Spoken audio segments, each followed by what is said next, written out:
আম দিয়ে আমতুয়া পিঠা এত সুন্দর এবং খুবই সুস্বাদু হবে আমি কখনোই ভাবি নাই। আমি এমনিতেই নিছিলাম যে দেখি যে এই পিঠাটা বানাই দেখি বা পিঠাটা হয় কেমন। পরে দেখতেছি যে খুবই সুন্দর এবং খুবই সুস্বাদু।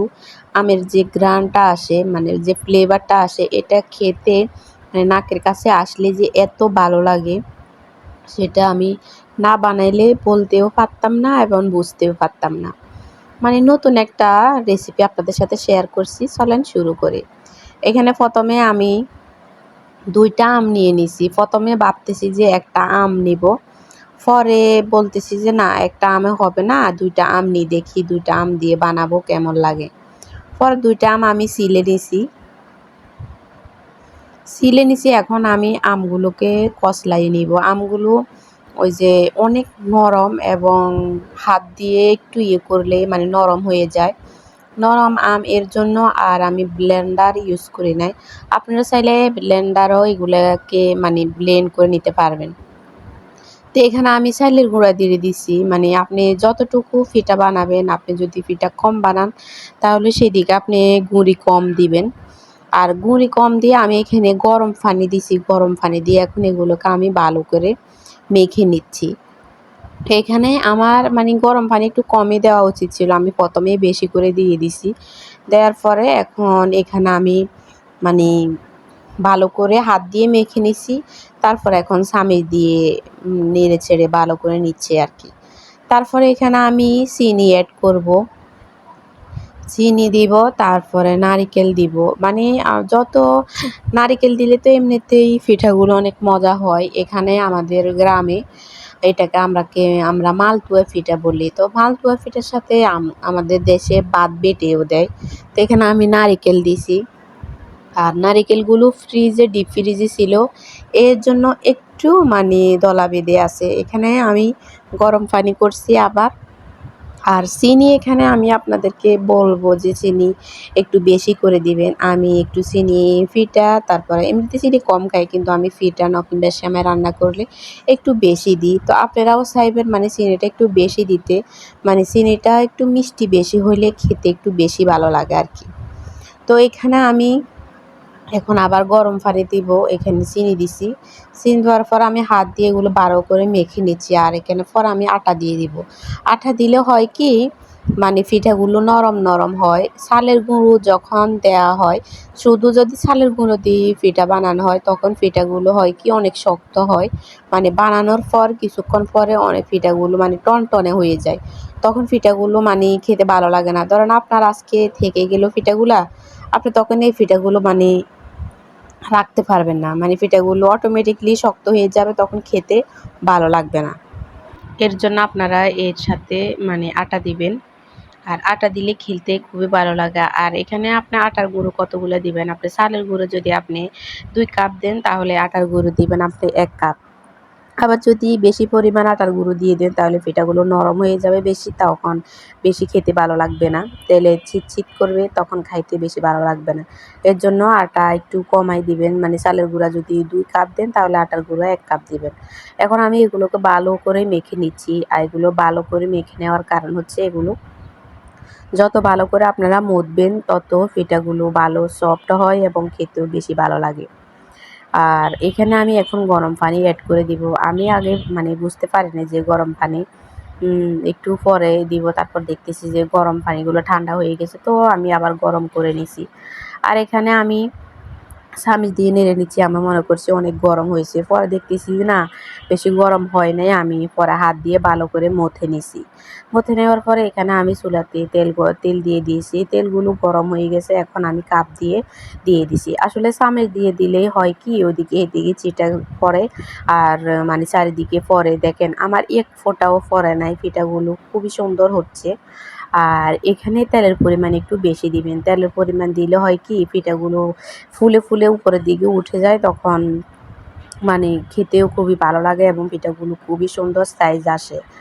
আর যেকোনো জিনিস আপনার যদি দেখতে যদি সুন্দর হয় তাহলে অটোমেটিকলি আপনার খাইতেও মন চায়। আর যখন দেখতে সুন্দর হয় না তখন সেই জিনিসটা খাইতেও ভালো লাগে না।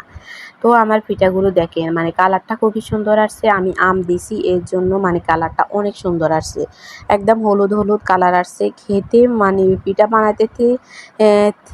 বানাইতেছি আমার খেতেই খুবই মন চাইতেছে। তো আমি ওখান থেকে গরম, গরম একটা পিঠা খেয়ে নিছি। তখন আপনাদের ভাইয়া ঘুমিয়েছিল। আর এই পিঠাটা আপনারা আছে না ওই যে পিঠার গুলে তারপরে আপনারা ১ ঘন্টার জন্য রাখা লাগে যে রাখার পরে পিঠাগুলো ফুলে, এটা লাগবে না।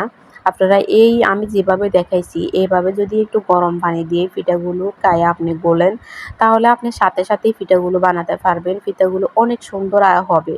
অনেক সুন্দর হবে। আপনারা বাসায় একদিন ট্রাই করে দেখবেন। আর মালপোয়া পিঠা আমাদের দেশে তো এই চায়ের সাথে অনেক ধরনের অনেক কিছু দেয়। আমি বেশি কিছু ইউজ করি নাই। আপনারা আমার মতো করে একদিন ইউজ করে এভাবে করে বানায় দেখবেন। অনেক মজা হয়। পিঠাগুলো খেতে যেমন সুন্দর সুস্বাদু হয় এবং দেখতেও অনেক সুন্দর হয়েছে। আমি আসলে ভাবতেই পারিনি যে পিঠাগুলো এত সুন্দর কালার আসবে এবং এত সুন্দর হবে। আমি তো চিন্তায় শেষ দিয়ে আমি এখন সাথে, সাথে যে বানাইতে গেলাম পিঠাগুলো হবে কিনা। পরে দেখতেছি যে না পিঠাগুলো খুবই সুন্দর হয়েছে এবং কালারটাও অনেক সুন্দর হয়েছে। আপনারা বাসায় একদিন ট্রাই করবেন আর ট্রাই করে আমাকে জানাবেন যে না আপনাদের পিঠাগুলো কেমন হয়েছে।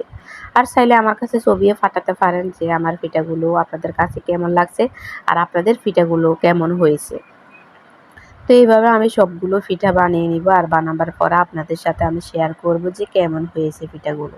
আসলে আমার কাছে খুবই ভালো লেগেছে। এখন আপনারা বাসায় বানাই দেখবেন আপনাদের কাছে কেমন লাগে। আম দিয়ে আমি এই জীবনে ১ম পিঠাটা বানাইছি। তো দেখেন পিঠাগুলোর কালার কত সুন্দর আসছে এবং দেখতেও মাশাআল্লাহ অনেক ফুলকো হয়েছে। পিঠাগুলোর ভিতরে অনেক সফট হয়েছে। মানে পিঠাগুলো দেখতে যেমন সুন্দর এবং খেতেও আমার কাছে খুবই ভালো লেগেছে। আপনাদের ভাইয়া বলতেছে যে এত সুন্দর হবে এবং পিঠাগুলো এত মজাদার হবে সেটা তো ভাবি নাই। আমি ভাবতেছি যে আম দিয়ে পিঠা বানাবা, পিঠাগুলো কেমন হবে? পরে দেখতেছি যে না পিঠাগুলো আলহামদুলিল্লাহ অনেক সুন্দর হইছে। মানে ফুয়া পিঠার মতোই হইছে কিন্তু এটা তো আমতুয়া পিঠা হইছে এখন। মানে আমতুয়া পিঠা। তো এদিকে আমি শুয়ে আছি, আমার শরীর খারাপ লাগতেছে। তো আপনাদের ভাইয়া আমার ঘুম পাচ্ছে ওই যে আমি অ্যালার্জির ওষুধ খাই এর জন্য আমার ঘুম পাচ্ছে সারাক্ষণ। তো আপনাদের ভাইয়াকে বলতেছি আমি মাছগুলো তো ভিজায় রাখছি তুমি মাছগুলো দিয়ে একটু রান্না করে দাও তাহলে ভালো হবে। তো ও বলতেছে আচ্ছা ঠিক আছে আমি রান্না করে দিব। পরে আমি ভিডিও করতেছি, ও বলতেছে, "তুমি ভিডিও করতেছো এটা ছাড়বা?" আমি বলতেছি, "হ্যাঁ, ছাড়বো।" তো বলতেছে, "এর জন্য তো তুমি ভিডিও এগুলা করছো না?" পরে হাসতেছি ২ জন মিলে হাসতে, হাসতে তারপরে শেষ। হাসতে, হাসতে পিঠাগুলো আ এ আমার মানে ও তরকারিটা বসায় দিছে। আর তরকারিটা ওর সবসময় অনেক মজা হয়। ওর তরকারিটা সবচাইতে বেশি আমার কাছে ভালো লাগে। ও যেকোনো তরকারি রান্না করে খুবই মজাদার হয়। অনেক পুরুষে তো রান্না করতে জানে না। আমার জামাই অনেক সুন্দর রান্না করতে জানে মাশাআল্লাহ। তো এর জন্য আমি লাকি আমি অসুস্থ হইলে কিংবা আমি বাড়িতে গেলে কোথাও গেলে ও নিজেই একটা রান্না করে খেতে পারে। আমি রান্না করে দেওয়া লাগে না। অনেকজনের রান্না করে রাখা লাগে। তো ফ্রিজের তরকারিগুলো আসলে রান্না করে রাখলে খেতেও মজা লাগে না। কারণ অনেকদিন যখন ফ্রিজে যেকোনো তরকারি রাখে তখন তরকারির স্বাদটা অন্যরকম হয়ে যায় আর খেতেও তখন ভালো লাগে না। আর এরকম তাজা, তাজা তরকারি রান্না করলে যেমন মজা লাগে তেমন খেতেও ভালো লাগে। আর এখানে আম ২ টা আপনাদের ভাইয়া কাটতেছে কারণ আম ৪ টা ছিল খাওয়া দাওয়ার পরে তো ২ টা দিয়ে আমি পিঠা বানাইছি আর ২ টা আমি রেখে দিছি। তো ওই ২ টা আপনাদের ভাইয়া কাটতেছে। আমার ছেলে বলতেছে আম খাবে। তো এর জন্য আমগুলো কাটছে। আমি বলতেছি যে, "বাবা এই বছর হয়তো আমরা আর আম খাওয়া হবে না। তো সবাই মিলে একসাথে খাই। হয়তোবা আবার নাও খাইতে পারি। কারণ আপনাদের ভাইয়া এখনো বেতন পাবে কিনা তাও সন্দেহ। তাদের কোম্পানি টিকে থাকবে কিনা সেটা নিয়েও আমরা টেনশনে আছি।" এদিকে আপনাদের ভাইয়াও অসুস্থ। খুবই খারাপ লাগতেছে এর জন্য যে ও খুবই অসুস্থ। তো এই সব দিকে মিলায়া সবই টেনশনে মানে খুবই খারাপ লাগতেছে। তো এদিকে আপনাদের ভাইয়া আম কেটে নিচ্ছে। আবার আমি একটা এখানে কাজ করে ফেলছি আপনাদের সাথে পরে শেয়ার করব। আর এখানে সন্ধ্যাবেলা আমি ডিম সিদ্ধ করছি ৫ টা। তো এখানে একটা আমার মেয়ে নিয়ে গেছে আর ৪ টা। আমি ২ টা খাবো আর আপনাদের ভাইয়া ১ টা খাবে, আমার ছেলে ১ টা খাবে। মানে আমার কাছে আমার প্রচুর খিদে লাগছে এর জন্য আমার জন্য ২ টা দিছি। মানে আমি দিছি যে ২ জনে ১.৫ টা করে খাবো। পরে আপনাদের ভাইয়া বলছে, "না, তুমি খাও আমি খাবো না।" তো পরে আমি খাইছি আর এখানে আপনাদের ভাইয়া চুলগুলো ফেলে দিব। চুলগুলো অনেক দিন হইছে। ও অনেক দিন হইতে বলতেছে আমি চুলগুলো ফেলে দেব, আমার চুলগুলো শুধু পড়তেছে, আমার চুল শুধু পড়তেছে। আমি বলতেছি না চুলগুলো ফালাবো না। মানে এখন ও বেশি বলতেছে যে চুলগুলো বেশি পড়তেছে ওর এদিকে ওইদিকে, মানে হাত দিয়ে নাকি এমনিতে জ্বালা দিলে চুলগুলো সবগুলো পড়ে যায়। পরে আমি বলতেছি আচ্ছা ঠিক আছে তাহলে চুলগুলো ফেলে দিই। আর কি করা, চুলগুলো ফেলে দিই, চুলগুলো ফেলে দিলে যদি ভালো হয় তাহলে ভালো। তো সব